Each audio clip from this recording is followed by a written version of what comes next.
На вот этом скромном минивэне можно достаточно-таки хорошо заработать.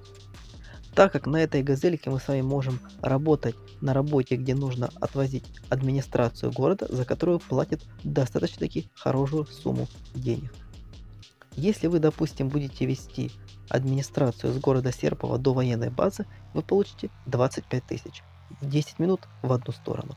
Если вы будете вести в обратном направлении, то бишь в Серпов, вы получите тоже 25 тысяч. Итого 50 тысяч у вас в кармане. Стоит понимать, что газелька достаточно быстрая, поэтому расстояние вы будете преодолевать достаточно быстро. Отсюда и выпадает плюс по времени. Но стоит понимать достаточно важную вещь. Чтобы заработать на эту газельку, вам понадобится работать на самых выгодных работах в Мотор Депот, потому что она стоит 300 тысяч. Вот так вот.